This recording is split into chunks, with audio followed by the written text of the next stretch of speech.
May paliwanag ang ilang senador hinggil sa kanilang paglipat sa minorya. Samantala, pinag-iisipan pa naman ni Senate President Alan Peter Cayetano kung sino ang tatayong chairperson sa Blue Ribbon Committee. Yan ang ulat ni Bernard Ferrer live. Bernard? Audrey, nilinaw ng isa sa mga miyembro ng minorya na wala umano silang hakbang para palitan ang kasalukuyang liderato ng Senado. Nananatiling kontrolado ni Senate President Alan Peter Cayetano ang mataas sa kapulungan matapos mapanatili ng mayorya ang manipis na kalamangang 13-11 laban sa minorya.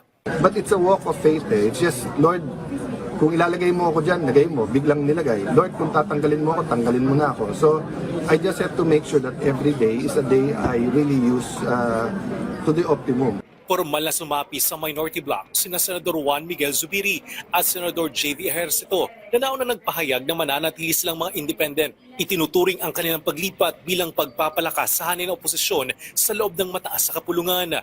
With the handling of the shootout here in the Senate, natauhan ako, nagulat ako para sa institusyon na ito. At napaisip ako ng malalim. I prayed hard and discerned. I sought for discernment. And I said, it's about time that we make a stand. Na maiba ang pangyayari dito sa Senado, na maibilik natin ang dignidad ng Senado. Sinabi rin ni Ejercito na nagpasya siyang sumama sa minority bloc sa kabila ng alok sa kanya bilang majority leader.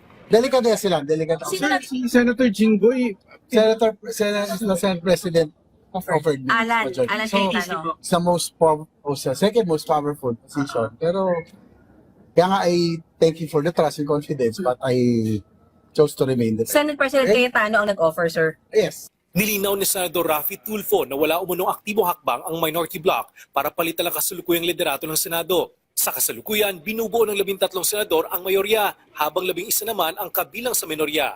Mas maganda siguro, magtrabaho na lang muna kami lahat.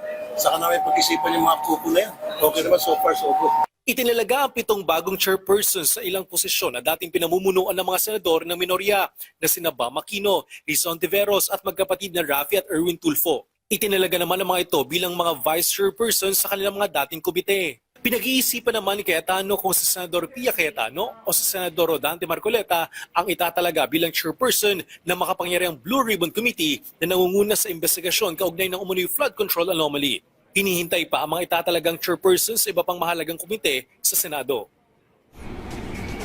Audrey, tinalaga naman si Senador Mark Villar bilang bagong chairman ng Senate Committee on Finance kapalit ni Senador Sherwin Gatchalian. Si Gatchalian naman ang magsisilbing vice chairman ng komite.